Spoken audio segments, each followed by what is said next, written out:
Right,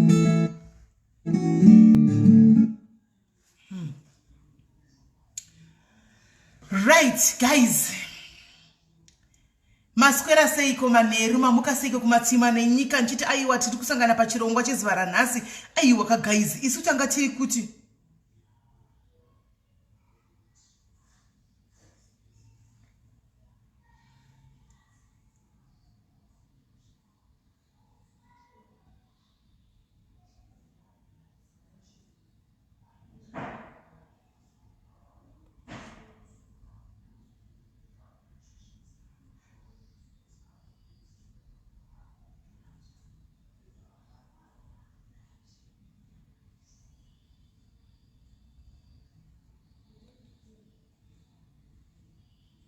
right.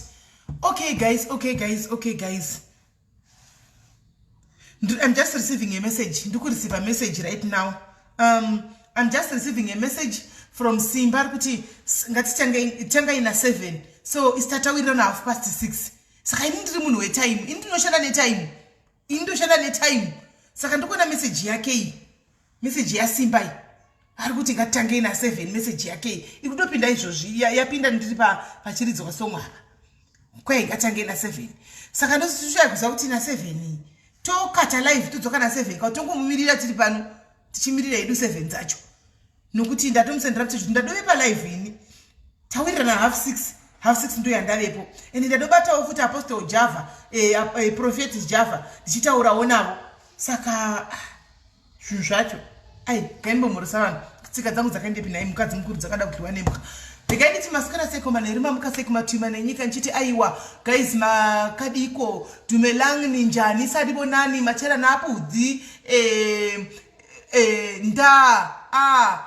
bonjo tichiti ngatsangane pachirongwa chezuva ranhasi guys zvamunongoziva kuti sipano padiaries zuva ranhasi ranga risiri day redu rokuti tive palive pano ranga risiri day redu tive palive asi zvine zvaitika ndezvekudai regai ndigara ndadotaura ipo pano mugare matongonzwa. Ini ndaona mameseji ndataka kufonerwa ndichidovekwa nandiri kumaprazi uko ndikabva ndafonerwa ndikatoti ndiri call me back because pane mapurisa tatakamiswa muqueue kudai nemapurisa traffic zvikanzi sisi ndinoda kutaura nemi inhamba yaina kuseviwa ndikashaya kuti ndiani ndikadokata akafona futi kechi2 ndikadokata akafona futi ketatu ndikati ndiani ko wadai zvikanzi ndakuisira imeseji ora ichekai kuwhatsapp kwenyu ndikati ora itipandira ndikwanisa kubata ndikaididi ndione mameseji acho kana ndisi kuziva kuti ndotaura naye ndiani asi ranga riri hwire chirume ndobva ndati rega ndinde kuwhatsapp ndobva ndaenda kuwhatsapp paya anditika ndikaona kune mameseji anandisingaziva akati aiwa ndinoizimba ndiri mukoma wani waProphet Java ndinoda kutaura nemisisi ndikati zvakanaka makadiko ndatotanga namuti ndoziva sei kuti uri mukoma wacho iwe ndoziva sei kuti uri mukoma wacho zvikanzi munoda proof yei kuti ndikutaridza kuti ndiri mukoma wacho ndikati ko ini ndoda ndikubatsire neina ndamari zvikanzi aiwa handisi kuda kuti mundipe mari ndoda kuti mutaure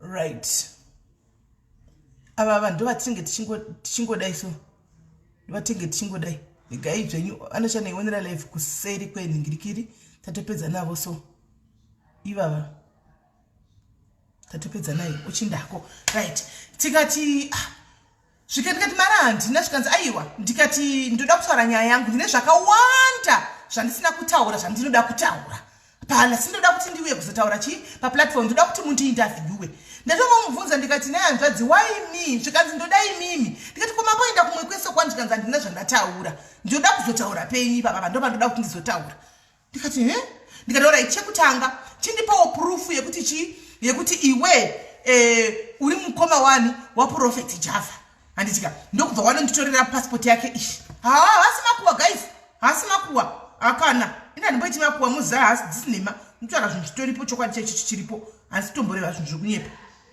ndobva andisendera passport yake icho andimoona ndokundisendera zvikanzi ndiri mukoma wake proof yangu yo ndikati zvishuwa ndiye mukoma ndobva ndamanya kunotsvaka kune mavhidhiyo anga achitendera mazuva aperaya because inyaya iyo nhambovhira ndakaitambasa nayo ndikunoona kuti aiwa zvishuwa ndo munhu mumwe chete ari kuda ndikati orit saka unoti zvikanzi ndokumbirawo kupinda palive ndine nyaya yangu yandoda kuti ndiuye naye ndizokuzivisai ndikati kuzivisa murezi zvikanzi ndikati nyaya yako ina mavhi 11 here to back nyaya zvauda kutaura akati mav11 chi ari t ndikati ndisenderewo mav11 aiwa sezvamunongoona mav11 osai mav11 osai mav11 mav11 osai mav11 mav11 mav11 ndiwandipa ndokundisendera chi nyaya yemav11 anga achida kutaura ndikati pakanaka kana une mav11 kozi iyi nyaya inandizivi ini vanhu vekwajavha handivazivi iwe ndiwaya kwandiri zvauri kuti une chi une nikikiri une mav11 aiwa hapana kumira zvakaipa todi tinzwe nyaya handitika hapana chakaipa svika ndinoda kuita live izvozvi saka panguva chena kuti handikwanisi because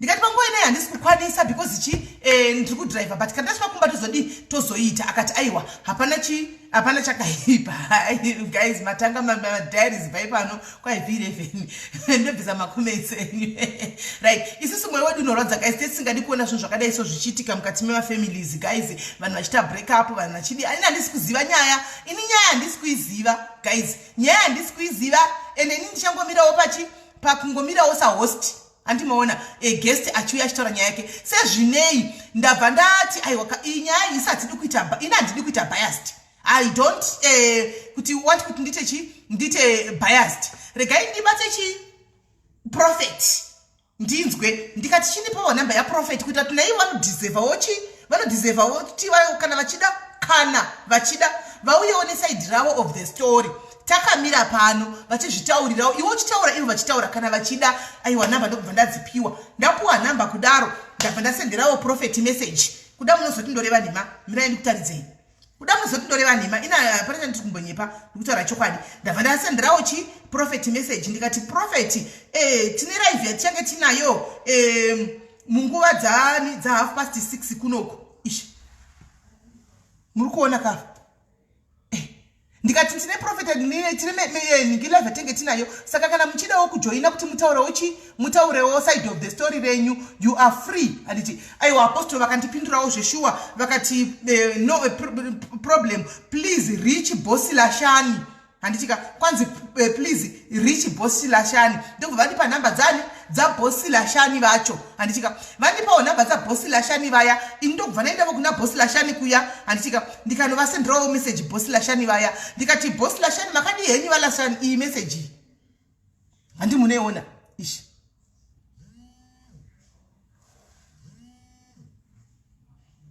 iyi message rega ndikufanire kana yapinda mira right ndikavasenderawo message vanolashani vaya ndikati ndapuwa namba yenyu naprofeti kwanzi ndiuye kwamuri kune nyaya yakadai valashani havana kupindura ndikati aiwa hapana chakaipa still live ini kwese ndainda handina saidra ndatora ndazama mav11 kuti ndaenda kwose kuti kusazonzi vafevhera simba kana kuti vafevhera ani mav11 aripo handitika ndobva ndadzoka angu palive pano saka ndo nyaya iri pano guys ini handisi kuza zvoda kutaurika ini zviripo handizvizivi ende ini handida kutsvaka simba ndandisingamuzivi simba ndiye watonditsvaka ndati ndigare ndaisa disclaimer kuitira vamwe venyu vane miromo yakareba vanotaurisa kuti muzive kuti aiwa inini kana iplatform yemunhu wese pano padiaries anenge angu achitindida kutaura nyaya yangu isu tinongoti nyaya alright ngaitsve kana ine mav11 acho handitika utaure nyaya yako handichimaona so ndo zvatichaita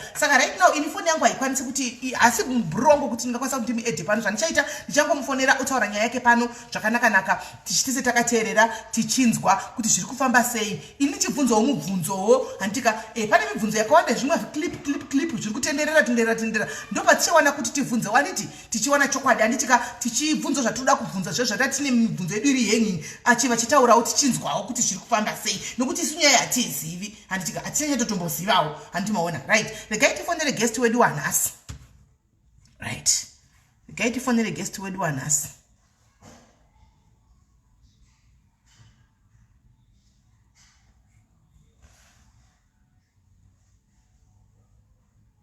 all right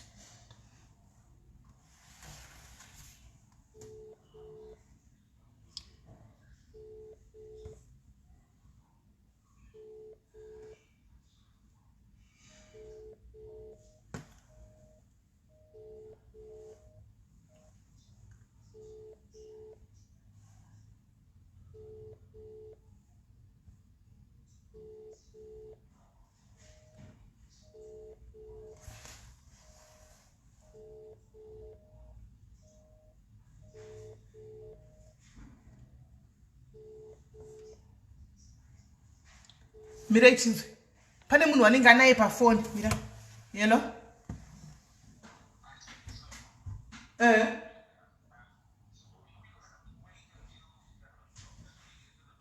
or 7 o'clock all right ayo imini pandikona message iri kuti 7 ndandatoipa live dara ndandisina kuona message ndangoenda nezvanga zvataurwa kuti half 6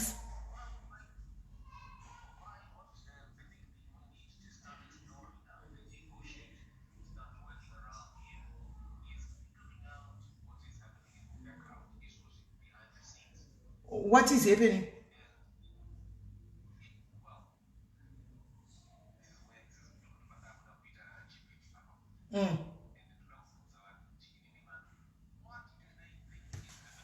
okay rega ndikuise palive utaure zvada utaura taura okay thank you okay thank you I didn't realize yeah so what I was saying is calling out to people watching into the stream seeing zvakuitika iko zvino seeing all that is happening now and we are now being delayed. We were supposed to have been on this program at 5, well, it was supposed to, earlier on it was 5:30, then it was shifted to 6 o'clock, then now, Tavapa kuenda pa 7 o'clock. What do you think is happening? And, Cicely, I know you've got weapons that you were given, and proceed now, right? Okay, and then we'll wait for him to come in. I know you've got V11s that you were given, and those V11s are important for people to know what is it that is at stake, what people are going to be discussing today.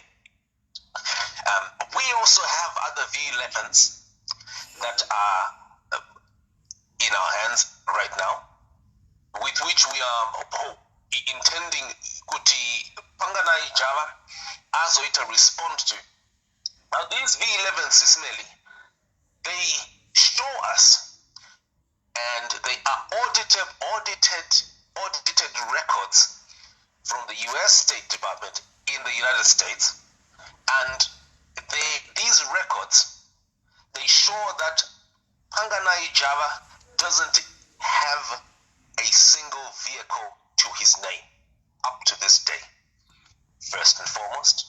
Secondly, they show us, and I'm going to be showing as well NEMA reference numbers of what I have here, what we have, which has been investigated in the United States. They show us also that Panganai Java has got four criminal charges in the United States for driving without a driver's license, being caught NEMA Purisa without a driver's license. Thirdly, driving a vehicle without authorization, and there's a fourth charge again, all to do with driving without or both authorization and without a driver's license, and vehicles that don't belong to him. Now, the only vehicle that you could perhaps say that belongs to Panganai Java is a Toyota Camry 2011, which is in fact registered to his acquaintance, or you can call her wife, Lily Tegai. And that vehicle, furthermore, is not even Lily Tegai's. It was not bought by Lily Tegai, it was bought by Samuel Tegai. There's more to it here that we're going to be bringing out, including my reference numbers. My V11 actually on a depth smelly kwakatendererwa kwa America, NEMA investigators all over, and showing us detail that seems to be completely contrary to what Zimbabweans have been watching on social media, and many youngsters began to believe and to think that this is achievement or attainment of life. So I think Nasi Tizimeli, Hanzi Chakachai, we're hoping now did you wanna more to it? I think maybe Kanavazuya, then we can have these documents, evidence my V11's essay, Achanga Chiratizopa video, ende vachiuya tichimanzvera tichimaona achibvunzawo Panganai Java kuti iwe Panganai Java waitaura ichi iwewe zvawakataura iwo kuti mota iyo ndeyako kusei iwewe marecords aya kuratidza kuti hautomborina kana one motor to your name, and the only car that you could perhaps boast about is a Toyota Camry 2011, which is worth just $8,000, and that is registered in your wife's name. So sisimeli ndataurisa but murumona kuti mavhile vhirachina akawanda rega inimbosiyawo kwamuri. Okay, saka so V11 rako iri chatipostira here kuti zviya tinyatsoona proof yekuti utaura zvinhu zvine mutsindo chaiko. Harisi one V11 rakawanda ma V11 aya. These are all records that have been extracted from, these are updated by the way, updated up to the time-stamped, date-stamped as well. Saka toda kuti Panganai Java auya apa nefesi yake tingomuonawo chiso chake achitaura. Vapanganai Java vati havakwanise kuuya vati titaure naBosi Lashani, saka Bosi Lashani ndatraya kuvasendera message havana kuresponda. Wazoita bosi seko iye bosi handiti ndiye bosi wachona iye Panganai wacho.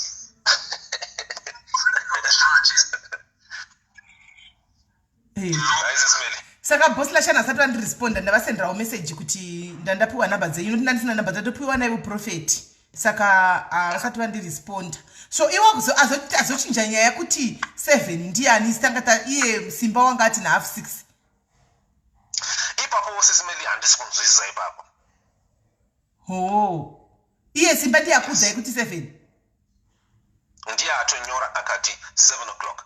And by the way, pane vari kunyora panapa vasiri kunzwisisa kuti zvinhu zviri kufamba sei.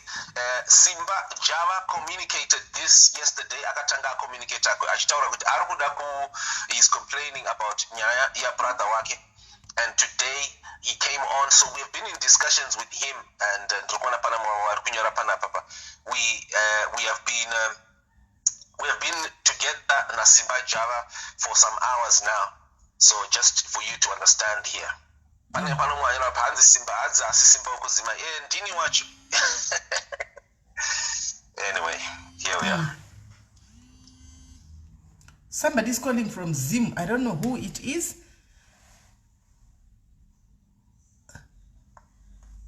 Dianu. Yellow?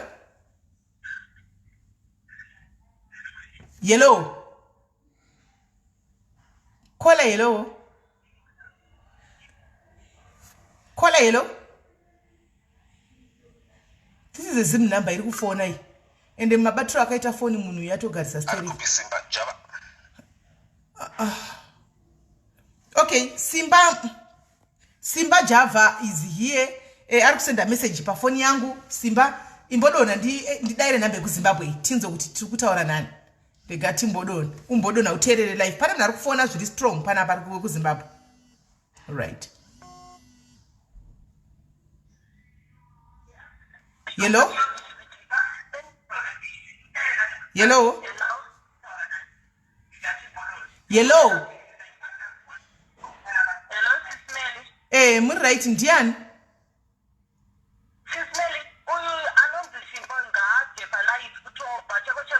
Nothing to do with this issue, and I don't know why you tolerate a life God because I took a voice he's just full of it. I don't know why you take an interview just because he has got issues na Java. God got a kuro. If that's not his life, God is a life party here, not a otherwise, the president of Kashawa, life is serious, I don't know why you take a life here. God, Mukate. All right, I don't. Shazave politics now anyway. This is now turning into politics. Right. This is now turning into politics, right? Let me see here. We are for Nandian. Yellow? Yellow? See, this Simba. Java. Simba Java. Hello? Yellow, this Simba Java. Simba Java. Okay, Simba ndeipi tinogamuchira pachirongwa muzana ko unofana neairtime inokuperera ka. Ndikushati Jose has been Melly Dial doesn't reply right now on Facebook in my phone right now is off. Fona kweli off inogeta off sei sauya anditawira na kuti na half 6. Aiwa titori pa live iwewe takatomirira iwewe nokutanza kuti ndaona message wasenda uchiti na 7 saka ndakamirira iwewe.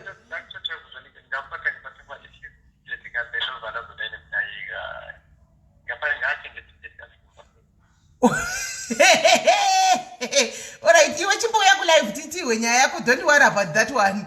Timbowa nyaya yako yango chiti andi wati unoda kutaura nyaya yako yautaura nyaya uya anotenga uyu. We don't. Asisipa uya wishiwa usipa. Nei ndizvoko. Passion Java is now calling. Passion Java wakunifonera wari guidance ge prophet. Prophet makadi yenyi.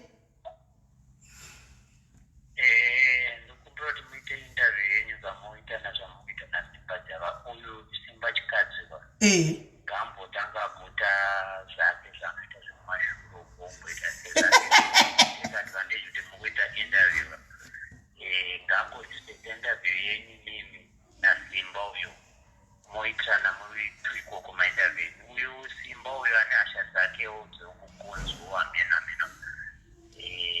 tikumbira kuti mungomusiya mutsvaga upengera zvake zvekuti atatakuita kumashuro kuzvake zvekubeka gambo ito kuti tonazirwa neinterview kuti nimiteza muita zvaSimba uyu kunzwira uyu wechikadzi Simba jawo muita nainterview uyu Simba chikadzi please. Alright, apana chakaipa prophet. Right. Ava ndi prophet vari kufona wava. Prophet vari kuti imbosiyai zvanai zvaSimba. Ewa ndi prophet. Kwanzi ndiripo pa live, varipo pa live. Vari kuda wakanditoda kugora hamune live yenyu muri kuita. Saka chi ndasataura prophet imi. Ndasandivati ndataura prophet. Prophet Java in the house. Right. Ndataura na prophet panapa guys. Saka prophet vari kuti itai live, continue ne live yenyu na Simba uyu mukoma wavo vari kukumbira kuti uyu hanzi tine personal redu ratinaro saka musa interruptirwa live yenyu na Simba Chikanza because ane dzake dzavari kudza tiri kurwawo dzisinei ne live iripo nhasi anditi maona so dai Mickey Mouse nyeu right. Guys ndiremba jokes museneneni anditika so ndo nyaya tinayo pano tamirira Simba kuti auye panapa regai tinzwe ndi Simba ba. Hello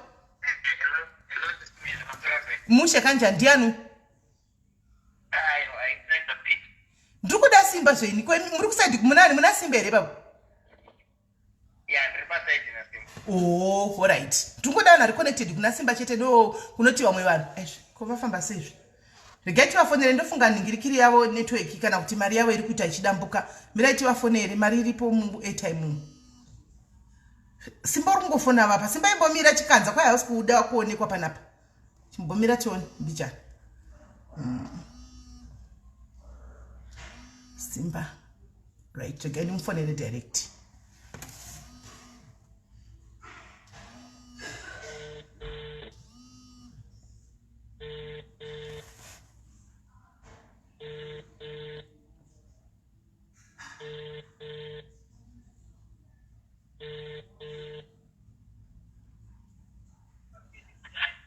Simba ina ndizo kunyeperwa zvamutaura ratosumboziziva tapindira nyaya dzemuzimba please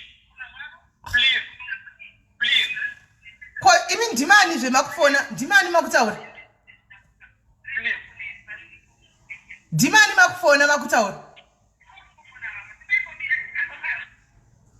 right so Simba I think aitwa reached out to nokuti akuti vanzvadzi ina handisi kuziva kuti muri kutaura nezvei. Simba ambotifona pekutanga paya pamanzwa achiti ndoda ticket rendege kuti nditaure interview that we did not know about. Hana kundiudza ini ndiye angondi approacha Simba uyu mavhi 11 ake ese hamuna kuti ari kukanda mav11 ndiani. So guys, I think vakufona nemwe nhamba. Regai tingoningirira. Regai timhanya with the flow. Hello.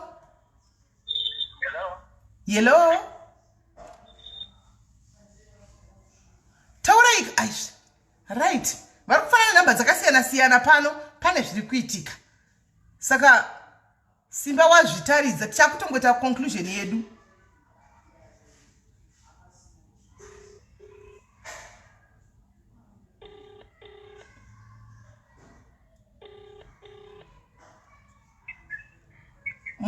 Muri kufana musina airtime here hanzvadzi?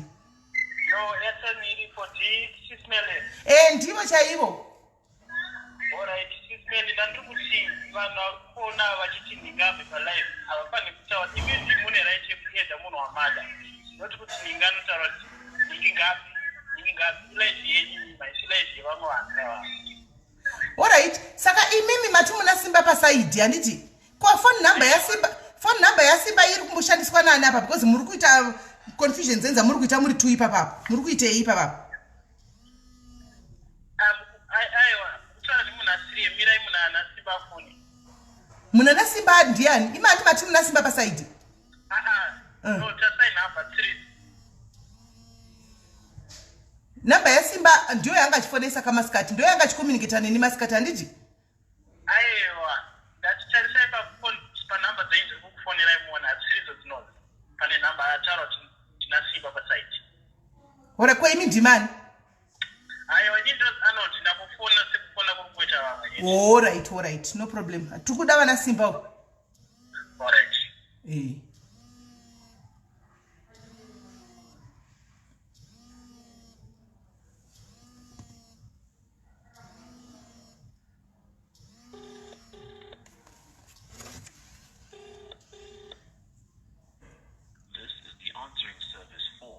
Do number ya phone ai. Right. So, vari kufana pane imwe nhamba zvakare. Regati vanzwe. Hello. Sister. Mushe, ndimani imi manje? Apa mangotunganidza pasaka na nyaya inoitwa Prince apa vanasimba vari tu vachiipa chomwiti. Manje muri kuvharira kanyaya dzatiri kutoda tinzwe nyaya yacho, imi ndima kutovharira. Alright, takamirira. Alright.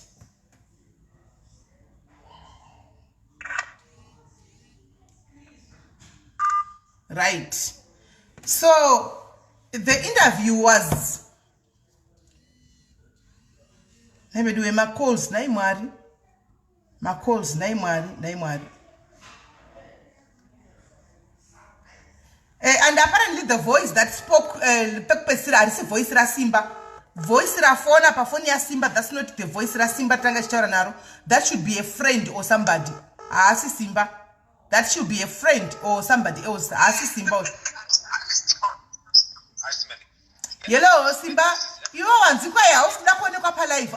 See, ndakufonera because you might be onto something panapa because Simba angachikanda ma V11 achitikandira ma V11 now. Apparently pafona a different guy ne phone number ya Simba achiti atisikutoza kuti mukutaura nezvei. So I think somebody got to Simba first before I don't know what is really happening anyway. Because I told him ndiye auya kwatiri, auya kwandiri actually, and now akuti asi kuti nyaya ndei because ndakuforwardira message ya senda ndakuforwardira message ya senda kwandiri ati kwanzi izvo kana Simba uyu achida kutaura kuti ndimupe exclusive ngaandisendere ticket rendege iwe Simba kwa utengere Simba ticket rendege. Ndo message ya senda pa phone pangu ishi. Right, Smeddy, before we get there, I think you really desperately need to clarify my involvement in this. Nelly, I am a professional journalist and I only got a call from you early this morning, and I think people need to know because the supposition yaitwa so far yekuta as if I am just calling in from nowhere. I think you need to clarify that because I've only come in per your invitation. Yes. Right. I Simba, yes, okay. I've got a work that I run, and it's regularly busy. I've got so many other stories and many people that I'm helping, millions of people that I'm assisting right now, and I've only come in per your invitation. Yes, it's important true. to clarify that to the public. Okay, all right. Let me clarify that. Let me clarify that. Okay, see, hold on. Let me clarify that. What I'm clarify. Anyway, guys, when I got a call, Maxen, from this Simba guy wokwa Java, Simba Java, I personally called uyu Simba Zim-I. Kuti Simba kune munhu ari kuzviti ndi Simba Java. Ane nyaya dzaruda kufumura, but dzimwe nyaya dzacho it's beyond me. Handidzikwanisi dzakakurisa. And then Simba said, oh, inyaya dzei ndikati, he gave me my V11s, but nyaya dzacho inini dzimwe dzacho handidzikwanise nokuti ati iyanda kutaura nyaya dzacho pa live ari ega. That's when Simba came in akati, can you add me pa group, can you add me to this number? Nditaure na Simba uyu. That's when Simba came in akapinda pa three-way call ne this guy anonzi Simba Java. And Simba Java apinda ipapo Simba uyu wedu Zim-I did ask Java, Simba Java kuti, what is your problem? And it is zviri say chiri kuitika kuti uti uda kubuda pachena. And this guy said, I want to go home probably on Saturday, on Sunday. And namare ataura zvakawanda zvaataura that I'm going to repeat on my own with my V11s. And this Simba Zim-I was there. And it akati kuna Simba asked him, unoda kuenda kumba atikwanise kusiya munhu ari stranded kuZimbabwe kunemwe nyika. Akati Shikanzi ndida kuenda kumba. Simba said, okay, fine. I will buy Simba Zim-I. Akati he will personally buy him a ticket. Kana achida kuenda kumba. Kuti aende kumba. That's when this guy panga kutora na Simba now kuti, yes, you can book zvema flights awo ini zvokuzobuka kwema flights. I don't know about that. Kwavanga vachiudzana. But I said to Simba, you know what? Before usati wabukisa ma flights nemunhu uyu and what not. Anditika chimbomira kumanya kunobuka ma flights because timboona kuti munhu uyu akafanira kuti chi ene nyaya yake yakamira sei, because already ine ndatoona video ye the elder brother Isaac claiming kuti Simba Java akatengerwa ticket na nikikiri na Java na Prophet Java kuti aende kumba. And it so I stopped Simba ndikati Simba mira. So this guy now, I'll send a message pano kuti, for me to come on your interview, I need a ticket. And this is my owner. I need a ticket. Maxo hauna kudedzwa pano ndikandivenda tokublock Maxo Mbaba. Andina kudedza pano, andina kutokudedza pano Maxo Mbaba. I didn't even invite you here. And itika, I didn't even invite you. You can just go there konda kwenda wakanyarara. And it because I could people were taking me to your own zakati. I actually seen all that. And one of the screenshots I even took it. Ndikamusendera Simba uyu Simba Java. Ndikati we Simba kune screenshot zako dzirikoko dzokunzi we unomitisa vana vanhu nodai. So what's your take about this? Akati he's going to say everything per live. So now pazochinjwa time pakunzi 7 ndo pazonzi arikuda ticket first kuti air interview. Because my names they are big names. I couldn't handle that. Simba is a journalist guy. Simba is a journalist. Simba Chikanza is a journalist. Simba Chikanza is a journalist. Passion is at its pindiri. But the fact is Simba is a journalist. Pananya is bigger than us. We call Simba. Passion it has got nothing to do with us. But Pananya is bigger. It's a Simba. Because Simba is a professional journalist. Whether you like it or not. Simba can answer neutral. That's why I said I'm going to conduct the live in personally myself. Antika. Then Simba can because I'm neutral. And Dinal side Randiri. I was not gonna take anybody's side. This guy Simba is Java. Also, I wanted to ask him about so many things that I've heard on Facebook from the elder brother and from Passion Java. I was just going to be neutral. Maybe he thought I was going to come here and approach her and I was going to take his side. No, I was just going to be neutral. I don't know Passion Java. I don't know Simba. I was just going to be neutral.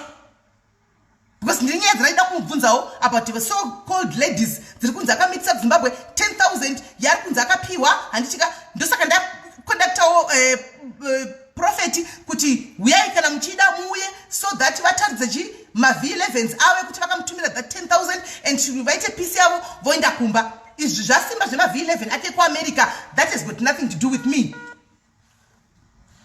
zvemav11 asimba ekuamerica, it has got nothing to do with me. zvekuamerica izva zvineineni kuti kune zvazowanikwa zvakadai zvikazodai, that has got nothing to do with me. My issue yanga iri yangu inini this Simba guy this Simba Passion Java anditika and Simba Chikanza, because pane ma big names angachitaurwa na Simba are involved, and I'm going to say them pane because ndine ma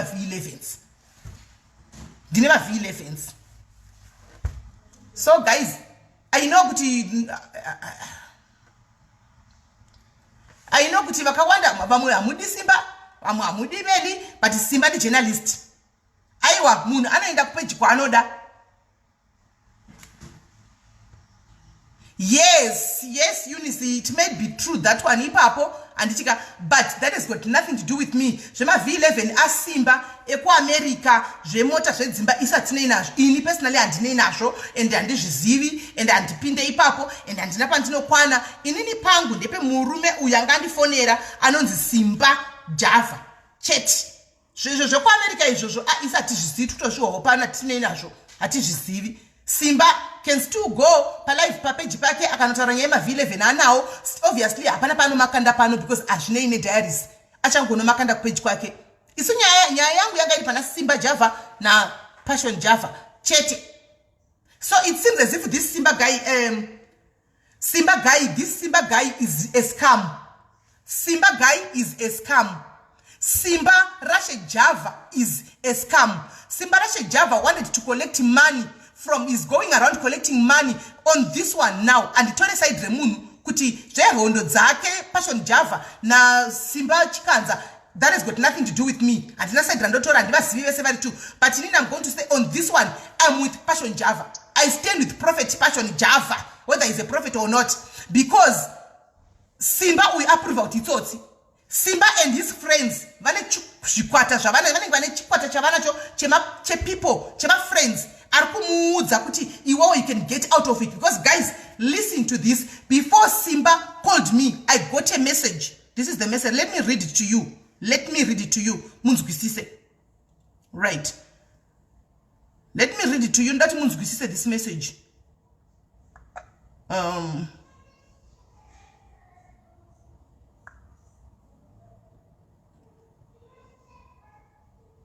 Right. This number is, you see this number? Torai number. You see this number ish. I got a message from this number. Achiti Sisimeli ndikati ndini. Anzi good day Sisimeli ndikati hello. Shikanzi ma interview ane mari here. I might have an exclusive for you pana Simba na Passion Java. You see?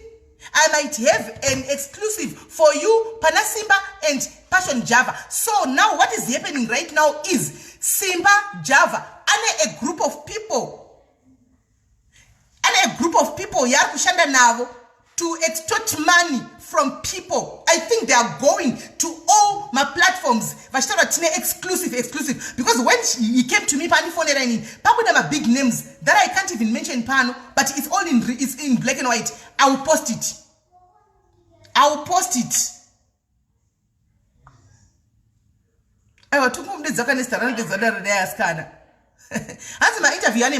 This is another guy. And so right now my platform is so this should be takuchita manje ngirikiri a campaign yekuti vanhu vazive kuti we have scammers out there vari kuenda kuma page vachinotsvaga mari. Dei auya pa live achitaura nyaya yake. Simba is a crook, guys. Simba is a tsotsi. Simba is a crook.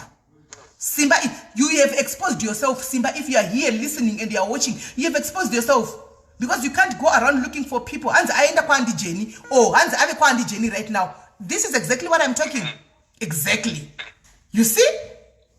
So you can put all those aggravations that you want at isikuzomira kuti zvatoda kutongozvitaura. Aiwa stokozile. The fact yekuti atodemanda mari, arikudemanda ticket. If you want to say something, when he came to me, he never spoke about my tickets and whatnot and whatnot. He never spoke about all that. Haana kuzvitaura zvese izvozvo.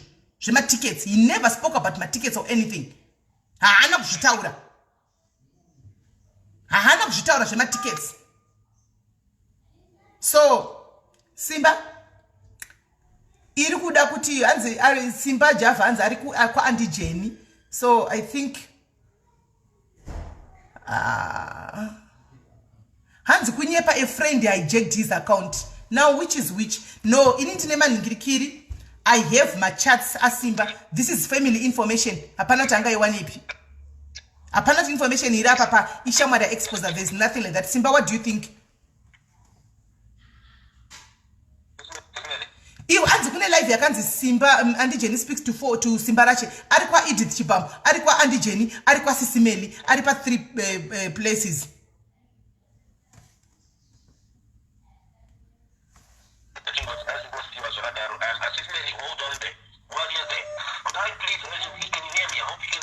Yes.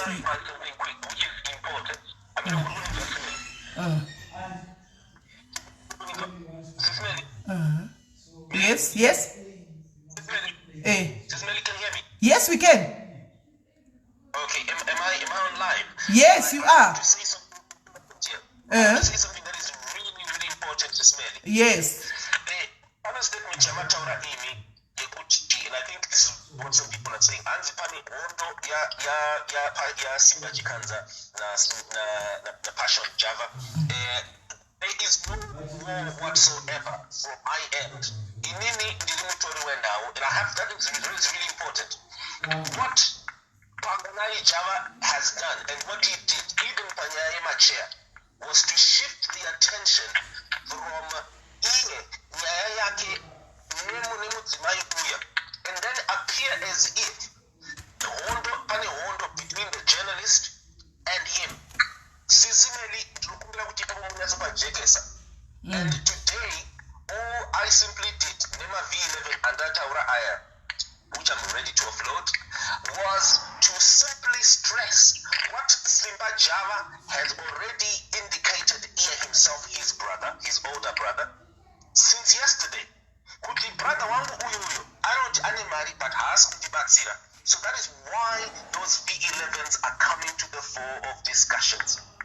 I have no agenda whatsoever with the young man called Panganai Java, who has got numerous court cases Zimbabwe, that he has attended court as well, and right now he has got numerous other cases again of people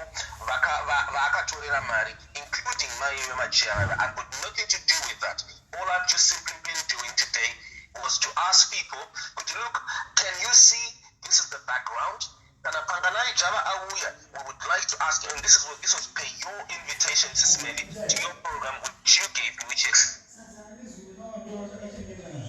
So I said, look, this is from my desk of research, and I would like to ask Panganai Java in front of people so that I explain how he is conducting himself. Right, listen, Chinzwa, Hanzi is not, listen, Hanzi. So this guy is a scam. Why I'm saying now is a scam. Hanzi kwa Andy Jenny kuruku play your audio. That means akatanga aenda kwa Andy Jenny also nezuro. Aka recorda audio. Akaisa kwa Andy Jenny. Anturukona. So Hanzi is an audio. Iriku play kwa Andy Jenny. I don't know how true it is. Hanzi is a recorded audio. As it's a recorded audio, yakaisa kwa Andy Jenny, yaiswa iko ndo iri kuplayiwa. You see? So that means kuti Simba, something is wrong. Was going to go around achikolekta mari dzevanhu. Hameno kuti matickets today atengerwa 5 eyes ita say now.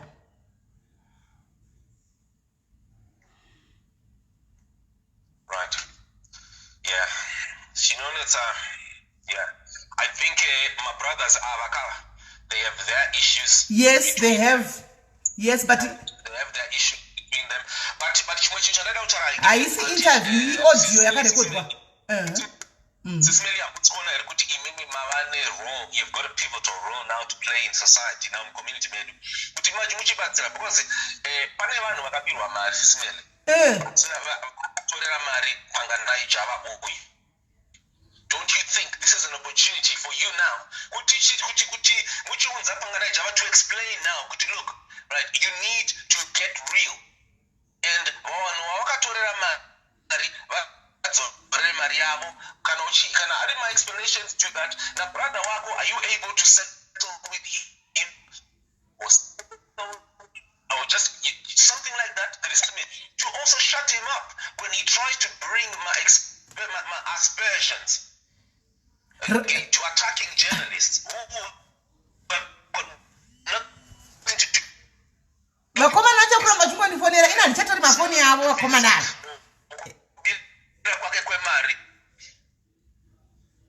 He is not live, Precious Mapure. That's not a live thing. It's a recorded audio. That's a recorded audio. Right? Simba inzwa ina ndisikuzviramba, but inini personally as smelly and sati ndawana any report yakauya kwandiri.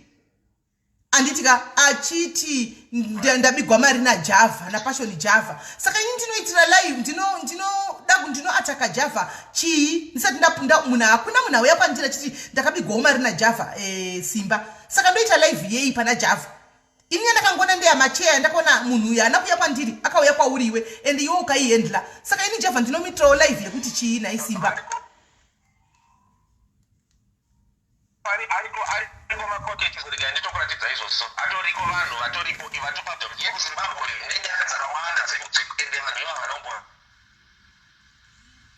Ini kana munhu akauyawo Simba achiti nini ndaitigwa chakaipa. Munhu akauyawo achiti ndaitigwa chakaipa na Passion Java. Ko anotyisa here Passion Java asi mwari. Handiti tinongotaurawo kuti aiwa Passion Java uyai kuno. Handika kune nyaya yenyu yauya. Kana aramba akati ndai kuna Boss Lashani isi nyaya yatongoendirira mberi nayo handiti. But as it is right now, andina munhu akauya kwanzira chiti ndine nyaya ya ningirikiri ya Passion Java. Nditaurirewo nyaya yangu ya Passion Java ishi. Antimaona handina saka ndingando atakawo Java pakuti chi ndoita kunge ndine personal na Java ini ndisingamuzivi. I didn't say you should attack. I don't say you should attack him.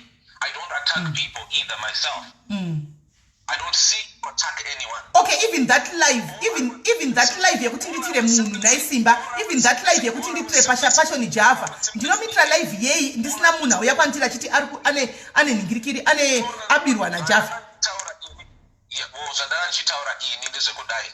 Maona imi right now today Panganai Java achidiveta even panyaya yemachema kana pepe kudiveta akaita nyaya to literally shift everything and make it appear as if someone like me who's only serving Arumbabatsira community has got an agenda against him.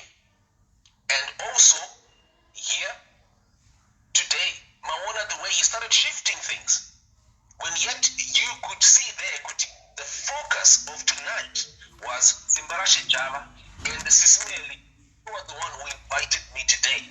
And I didn't just pop up here from nowhere. So because you see, many people will be hurt into the future. And right now, my court cases Panganai Java ku Zimbabwe, vanhu vakasiya avabira mari. He's been in court and those people vachiri kuchemana nasi ndikumaisa pana pamova maona. Alright, Simba tazvinzwa ini kana munhu achingauyawo kwandiri handina problem, but ini so far handisati ndave hangu nemunhu auya achiti kwandiri ndine problem ndakabigwa kana kuti ndakadii aiwa handina, but kana achingangouya isi tinongomirawo takadaro sezvazviri tiri pakati.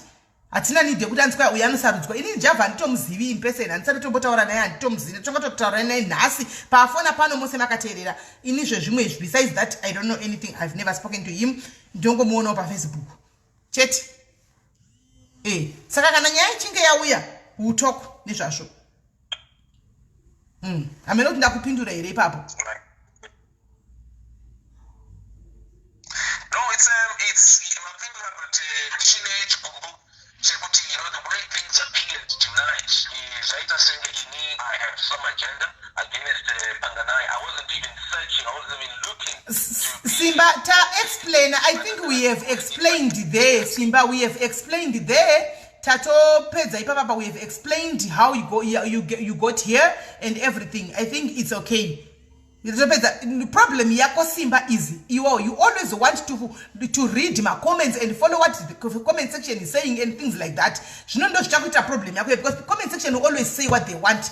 And to comment section vantala zvavanoda vatori paplatform pako ipapo vantala zvavanotoda iwo ya a journalist bora mberi basa rako unongoita sebasa rako chete. Kana uri right it will prove itself kuti you are right kumberi. Kana vanhu vari wrong zvinongozozviprove kuti vanhu vari wrong chete. Problem yako unoda kuverenga ma comments unotiteera ma comments ese one uchiverenga kuti vati kudi people are attacking me and this then uchaitiswa nevanhu.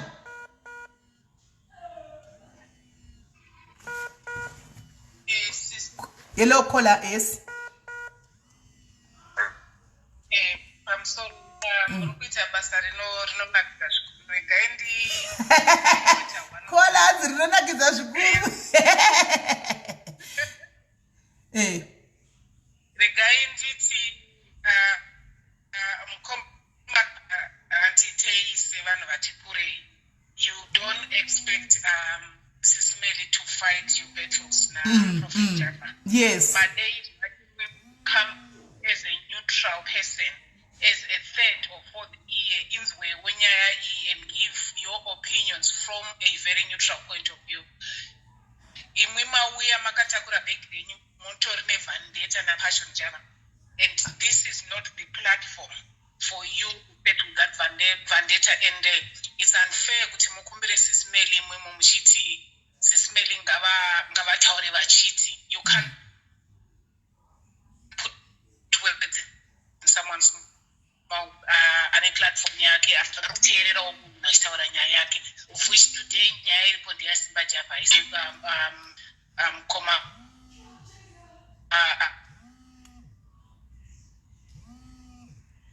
Simba now trying to choke Sismeli to stand up for what you feel is right in terms of what Passion Java is doing. That's not the agenda today. Ipapo mkomade mambo tururuke masiao ava varikuita zvavarikuita for the day vaite zvavarikuita nemaonero avo.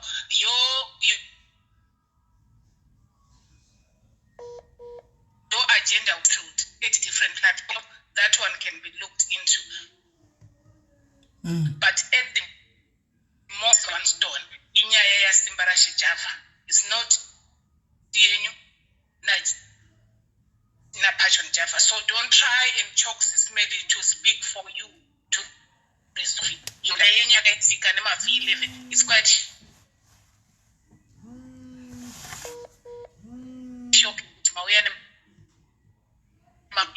The Passion Java. That's fine. No time. Thank you very much, Diaries. Ndatozokuti Diaries chete rikutaura. Right, aya madiaries arikufona madiaries ife. Akumira nepage ravo manje. Madiaries arikufona panapa now standing with their nepage ravo. Madiaries aya arikufona standing nepage ravo. Ini ndakungotora nyaya. Right, ngatinge kunyaya iyi muri kuiona sei nyaya iyi guys. Ngatichitotaura nyaya sezvairi tichiona nyaya yaSimba uyu muri kuiona sei. How do you see munone vanhu vari kufona bots manje dai tikashandisa foni 1 kakuti nyaya yatsoita mushi handiti. Hello caller. Hello muri right here Ranjadzi. Hello. Yes muri right here Ranjadzi. I'm listening to you. Hey. And that's wrong. Saka uya Simba achatumisha mahala achitotongwa. Imimi chitatuza zvamunofunga pamusoro penyaya iyi kuti munofungei because nyaya vaiudza kuma platform nyaya vativinga vakatipa ma inbox medu takuda kutofamba nayo nyaya iyi munoiona sei imi? Munoiona sei? To fight na Java.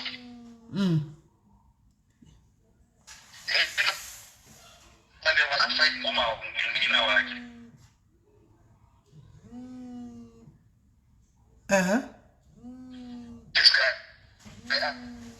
Kola amusikunzwika mirai kola amusikunzwika regai ndite so regai ndikudropei ka nditenge data remufoni then mufoni I think inetwork iri kunetsa mazuva ano mirai ndikudropei ndotenga data refoni then mufoni ndane data chacho riri pafoni kana ti network yenyu alright mirai nditenge data remufoni takutofamba naye nyaya because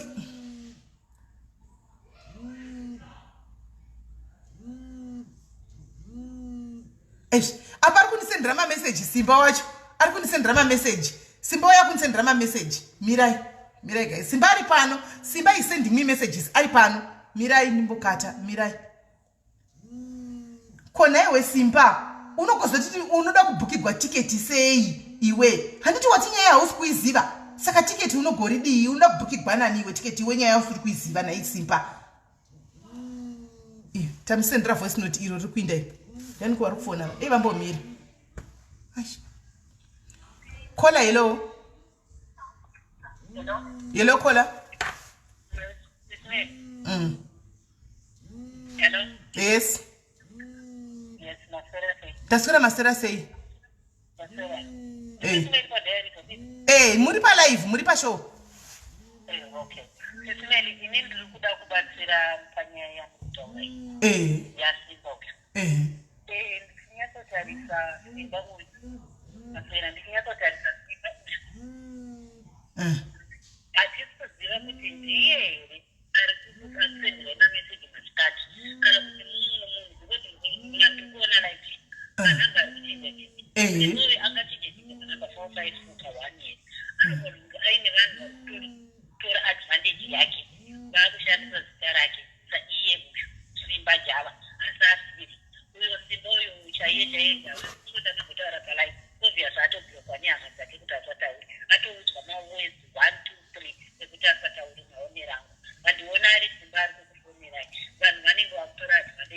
but okay kana asiri Simba alright mirai ndibvunze kana asiri Simba and mirai ndibvunze kola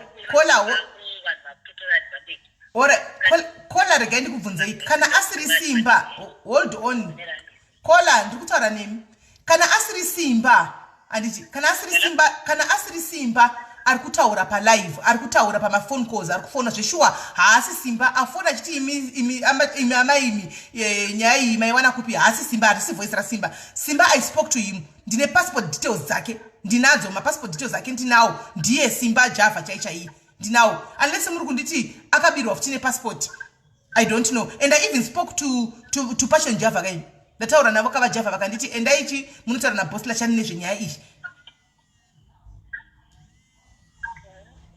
muri kunzwisisa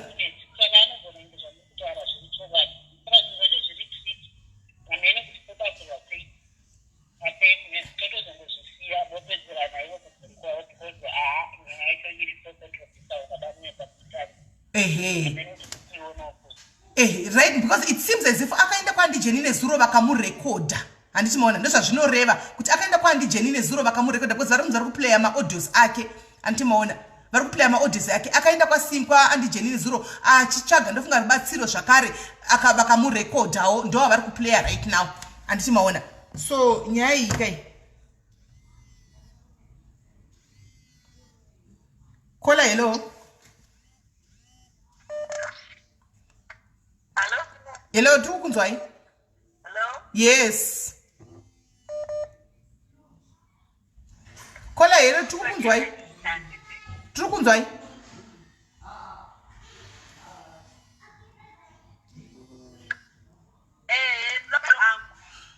Simba Java anobva ine mabrothers ane mari ende Passion haasi enda ane mari even Apostle Basira Java vane mari ende akuti video yavaita makati ndiketa kwachi semabrothers asimba nekuti mazimbabwe akaona bocha akagumisa kuibata rini akasimba akaita zvake kaita Passion Java pakabuda nyaya yemacheya amacheya mari nekuti kind of 3 months kuchaita nyaya dzichagadzirwa kuti ndingoona kwandiri kubudisa mari chete zvandiri kuona zvekuti Simba uyu kuSouth Africa kwari anofanira aita masahwira ari kutomushandisa kumukira kutyira family yake just to make money. Because mukasazvezvizvo kuti ndikupei information ndipei sengirei tickets anotaura blackmaila vanhu. Mazita acho akaziburisai vanhu vari prominent ndiva avo dzinogona kunge zitori dzimwe vanhu mabig names muzimbabwe. Saka iye nemasaura ake they just want to use that information to scam people. In this case, kana very genuine 3 million 3,000 people vakamirira kuti vaita wait.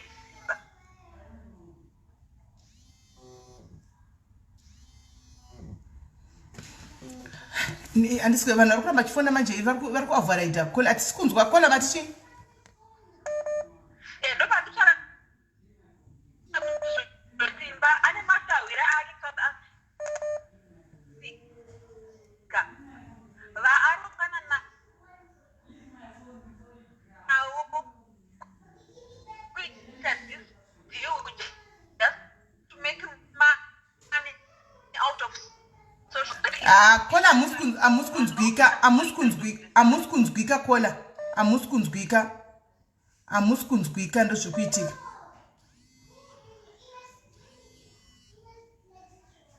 Amusikunzwika. I think the only thing is to switch one device off. Toshandisa one. Tosara ne one because iri kunetsai. And it so something is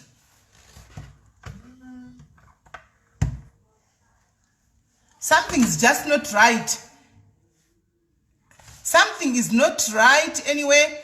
Nokuti panapa andina kuiona hangu live but I'm hearing kuti in the afternoon anga ari kwa maititi zvakare achitaura zve kwa maititi about the same thing. Pano zve he kwa Andi Jenny, he went kwa Andi Jenny akanotaura zvakare. Pano he came to me as well. Handizivi kuti vangu vachiti malive anobhadhara here kana kuti vanofunga kuti maybe kana munhu achinzi uya palive uzotaura he's getting money anobhadhara or things I don't know. Because ndatomubvunza kuti kana uchiti kubhadharwa mumwe wacho asiri yesimba kubhadharwa as in how kubhadharwa chii handichimaona. Okay, hanzi simba wacho is actually live there kwa Andi Jenny, so atichazivi chokwadi atichachizivi. We don't know the real truth kuti what is really happening, but anyway the truth is tatoona zvataona kana ifamily matter. First of all, he was not even supposed to bring it pa Facebook pacho andimona. He was not even supposed to bring it pa Facebook pacho, but he brought it pa Facebook aka conduct certain individuals and it because munikikiri yellow ndep tiripo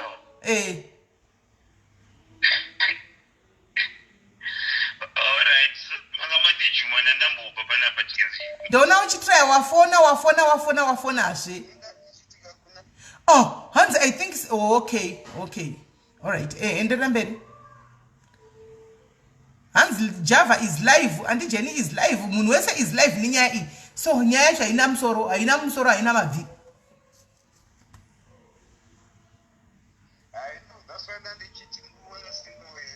Simba yasimila pinki munhu arungotsvaga wake bhegi rokuti amboona wachosekenzechi because indikutarira nyayo you know every family member ine munhu anonetsa nyango mukata mari yakaita sei mufamily member but pane munhu kuti yango akapiwa bhegi hapana zvanofa akaita naro nomusoro like ine munondiza passion andimufari like that right but simba uyu anenge anotsvakiwa of course achauya achitaura pane asikuya nenyaya dzenhini achauya achitaurawo zvechokwadi achauya achitaurawo zvimwe yamene I don't think kuti munhu anenge anonyepa but achauya achitaurawo zvimwe zvechokwadi osaka ari kuvharirwa nevanhu vakadai. I think munhu mungamupa big sismeli yangu maybe yangu 800 rands kana tichi anouya because I think munhu charongoda ibhegi chete nyana ndo zviripo ari kuda bhegi ari kutsvaga bhegi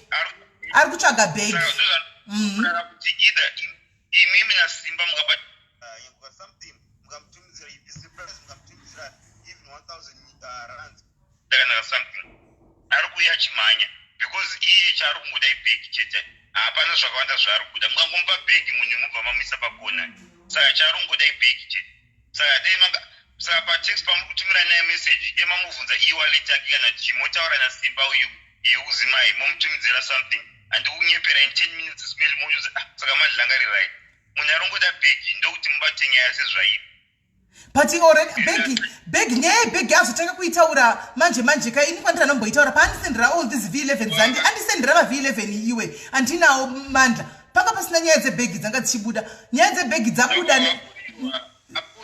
apfurirwa nevanhu nemafriends ake afurirwa nemafriends ake kuti you can make money out of it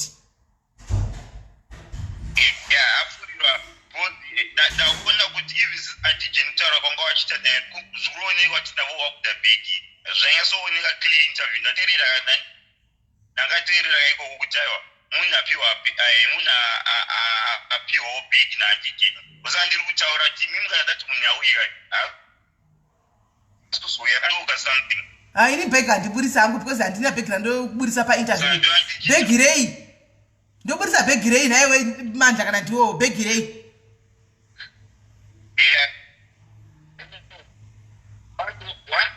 yatodzara pachimo chakatishitara sisimeni muri kuona akaita sasimba kayo of course vakamunyengerere vakamupa something chakupanaka but give him time make my way anodzoka ega kwamuri mahara kuzoti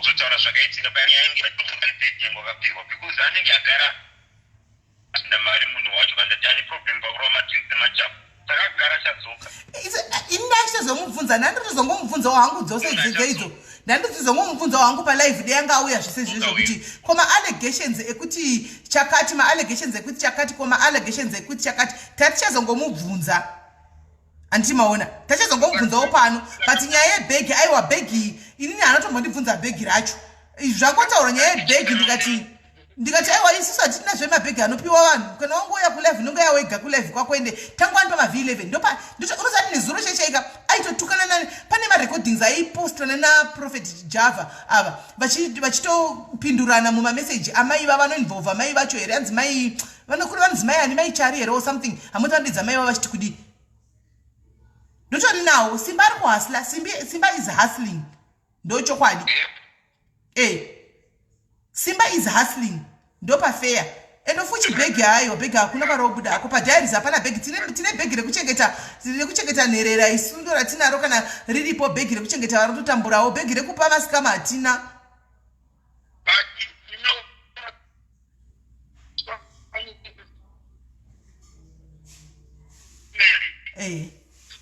mukabvunza pamakomenti ava kuti okay guys vakuda kubvunzai palive varipo iro vada kuita bhegi tomutumidzira kuti munhu achiudze if there's a prize vanokuisa ma2020 kana ma5050 kuti vangokozwa bhegi varipodara bhegi aiwa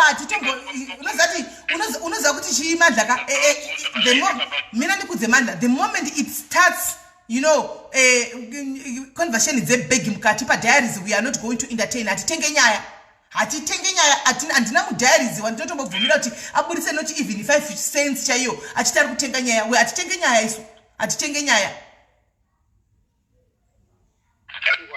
ava nachingotaura zvamusokuona kwamusesimeri kuti munhu yaasi kuzouya mahara uyu munhu ari kutoda bhegi akatotaimira bhegi because ndaona behaviour yake because inini sesimeri ndangauchinjira time katuka don't invest your time tichafollow up na aiwa inini time handina kuona tachinjwa time handakuiona kuti handina kuiona kuti hanzi he's saying kwanzi ataura ari kwaedith ndokwaave right now ari kutizvo everything is now fine then all sorted but ngachiziva kuti takuziva magame ake kuti vanhu vemaplatform ngavachiziva kuti simba kauya achiti ndine nyaya ndine juice ngavasamuentertainer is a scam he's a scam itsotsi ndozvandikutaura like I said ndingandataura kuti arikuenda kune bhegi like I said Edith ndomu wangu asati ambondikrosa zvanyangu handisi ishamwari yangu but I am sure Edith ane bhegi rokuti maybe anokwanisa auchaika ndikubatsire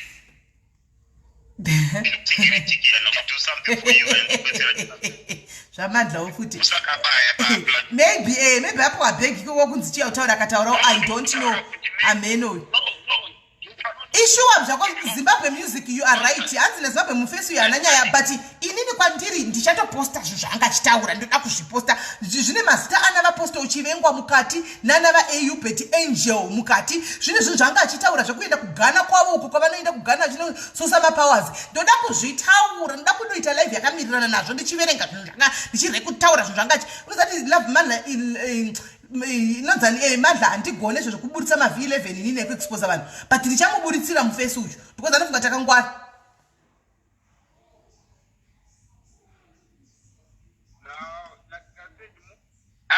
Ari hungry for fame, sir, brother wake. I think this is more by kumba kwavo because I mean wose kumba kwavo ari hungry for fame, including namkoma wacho yabuda ari panza achita video saka atina munhu watapedza pano ndiye atotitsvaga iniseni nhasi anditsvaga ndofunga kanokwana kuita ka3 ndichitodropa foni yake achifona nchidropa foni because ndandiri mutraffic achifona nchidropa foni chiti ndiani koi namba ipiko iyoyo because yake sina kusevha mufoni mangu izvo ndiye simba uyu pandazodaira ndikati ndiani svikanzi ndini inonzi Simba Java ndikati Simba Java ukubi inyaya ndachingoiona ichiendera ndatongoti inhema andiwana ndikati kwandiri ari kudei Simba Java andiwana svikanzi ndakusendera imeseji ende meseji anga asenda kudhara zveshuwa but indandisina kuenda kuwhatsapp ndandisina kuiona svikanzi ndatotrega ndikufonera direct ndakusendera nyaya yangu kuinbox ngona please nguva ndidairewo please is agent ndopa ndazoti ndamira paipaya ndakuzonodaiso kunhingikiri kuinbox wanike kune chi kune nyaya yake yanga anyora ikoko ndopa ndamuzomupindura pameseji papapa in writing black and white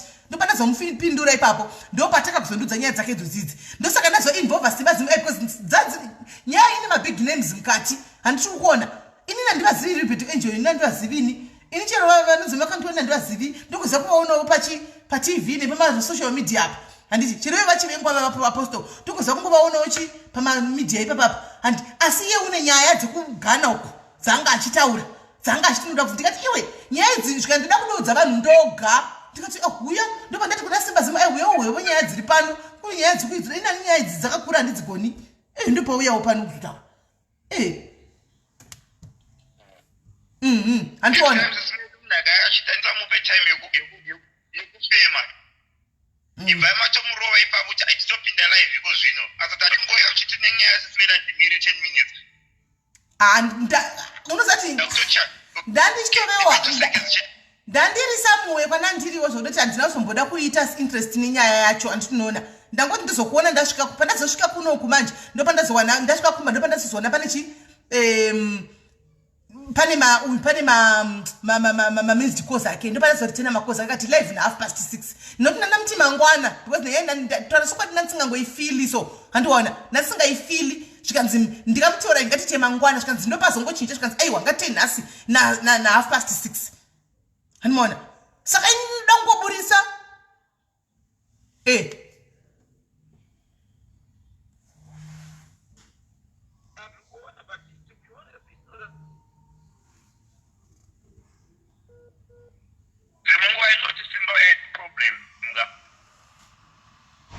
ya ndofunga apo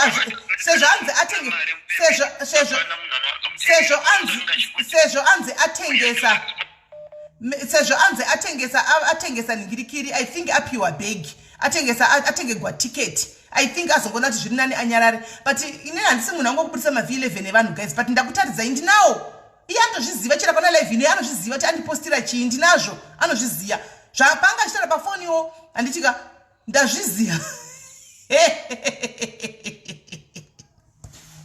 tapusiswa kati kunonzi bvumai kupuswa tapusiswa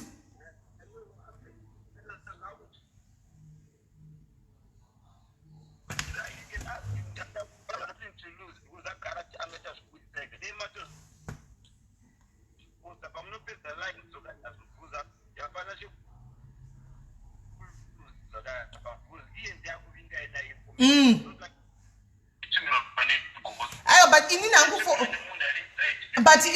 nangu for real kamandla for real kana anditika kana avagadzisana na brother yake ka I'm so happy because isusu pane padiaries ndo basa redu pane padiaries kana agadzisana na brother yake zveshuwa ka I'm so happy because chatisingangodi tizinyongoro nyaya dzeinhingirikiri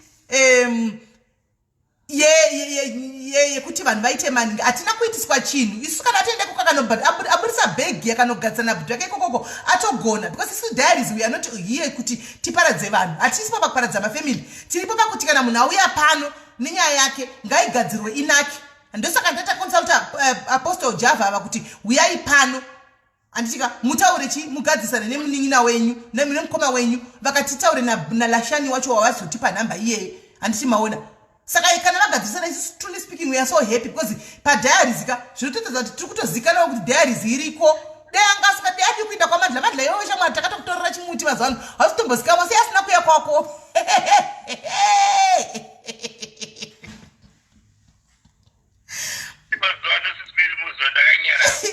saka haana kuya kwakauya kuno saka that means isusu totozikana kuti titoriko andimaona saka isusu we are so happy kuti nefamily yake vagadzirisana hana kuenda kuziva nesheni hana kuenda atinoenda kunojuta ivavava toda kunokavisa bhora remweya vasina iyo kwasisimeli zvinoreva kuti kwasisimeli kodozikamwe ise ndoti hakuzikamwe isu saka totovene pawo big up to you Simba taimbosvika 4,000 people 4 grand taipinda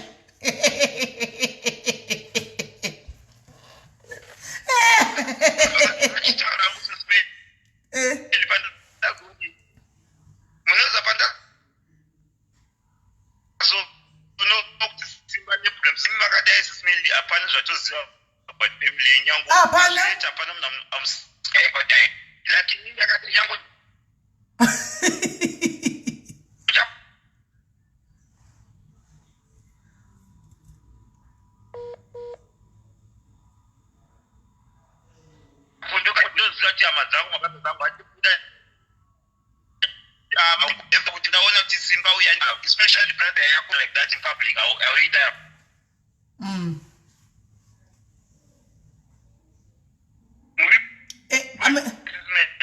ndikunzwa pana munhu ari kufona hello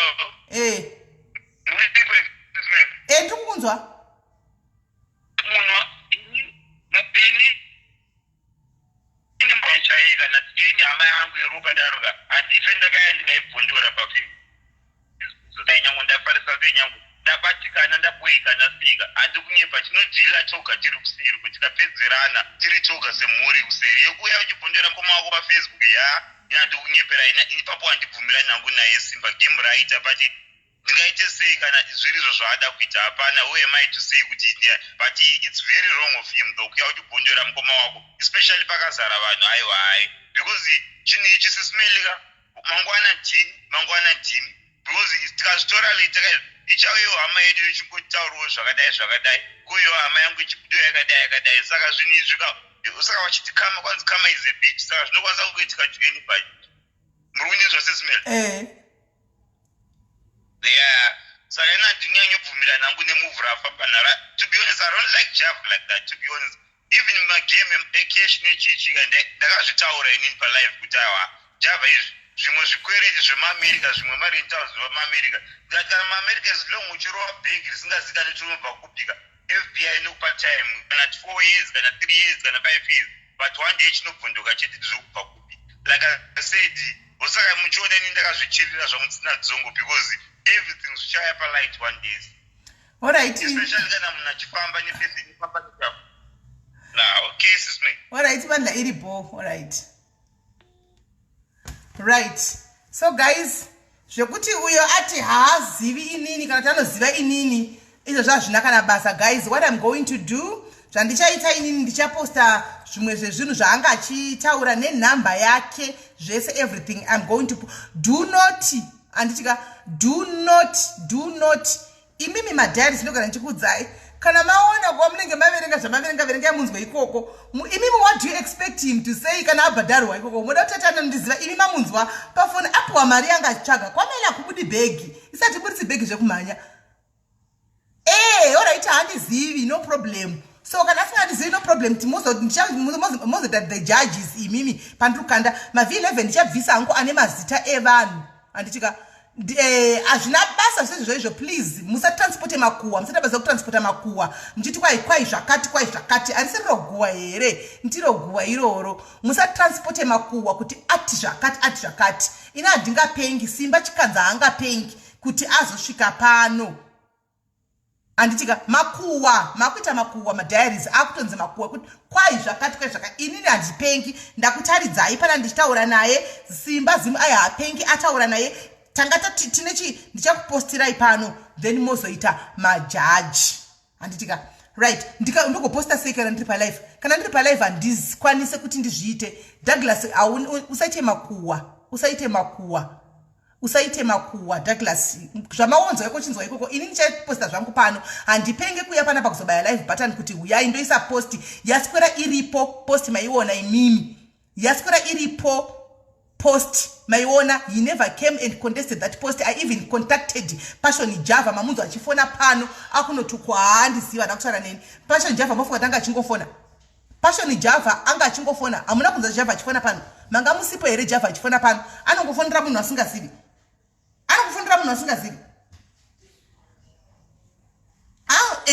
si mamunzwa Passion Java achifona pano imi mamunzwa achitoti guys zvazvenizve amenoti moda kuti ndikupindure kuti chi nemakuenja motsvaga handipengi ini and these are the V11s these are the V11s these are the V11s. I'm going to post them pano these are the V11s. These are the V11s. Passport ndaiwana pi picture yake nisho picture yake indaiwana kupi ishi picture yake ishi ndaiwana pi picture yake indaiwana pi ishi.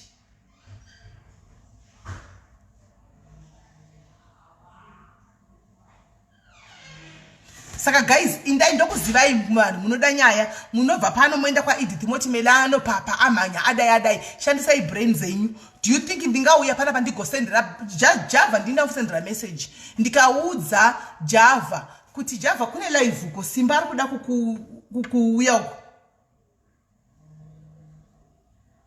mukandicha benzi hazvina basa Simba rashe Simba rashe chihoro musati indai munoona komuseko ini ndikukanda pano musauye nemakuwa munomada ini ndichaposta angu makuwa pano ndichaposta angu pano makuwa acho delete because zvapostwa masikati zvicha delete kisho. This is not gonna delete right.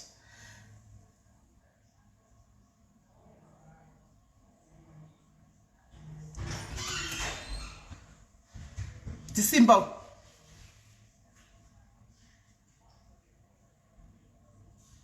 saka ndichaisa ini handizvokuisa angu ma-V11 handizvigoni atoisa ini namba yaJava ndapiwa naiye namba yaJava ndatopiwa naiye namba yaJava ndatopiwa naiye pano ndatopiwa naiye Java namba yaJava.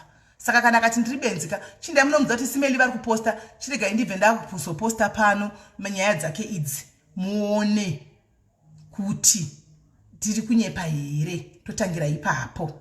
Ndigai nditore ma-screenshots acho ese torere 1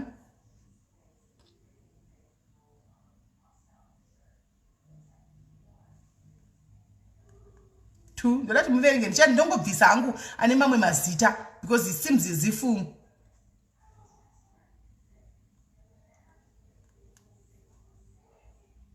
kune mamwe anokuti hatichamutraste munhu ane nyaya.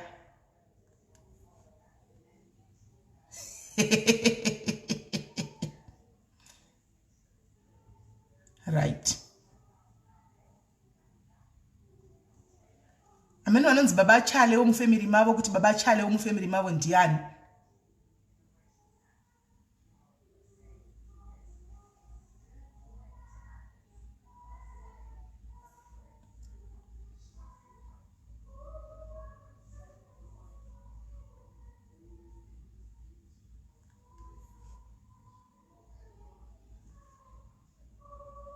Right. So zvendoita guys, maita basa. Inini chirega ndimbokukwanda izvo kuti mutandare weekend yese ndokusira ima V11 aya muchiona ndangobvisa wanga nemazita evamwe vanhu guys ndo andabvisa.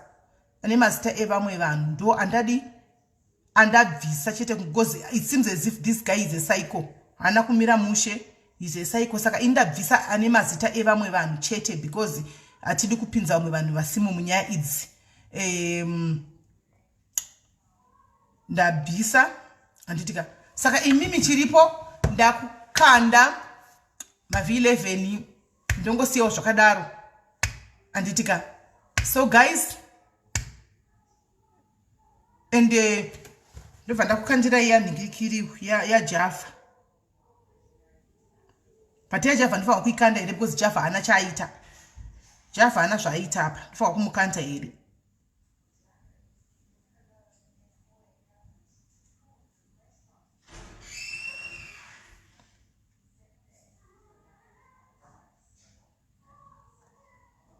Right. So guys, tobatsana pa later. Anditika tobatsana pa later because adzina kukwana simba. Adzina kukwana simba. Saka haana kukwana. Mirai tichazoitaura nyaya iko zvino izvi regai ndimboisa mapepa aya ukokoko. Tozobatsana pa later muchinzwa. Anditika iko zvino regai ndikusiyire zvokupinda mu weekend nazvo kuti muwane chi muwane nyaya.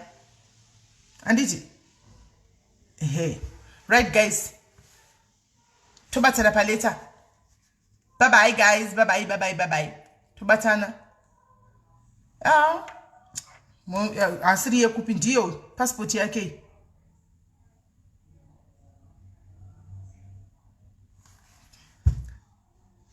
Ewa ndikavi mazita ndino idze mazita evanhu ndabvinda kubvisa screenshot yemazita evanhu. So ndichaposta. Guys, tobatsana hande kuseri.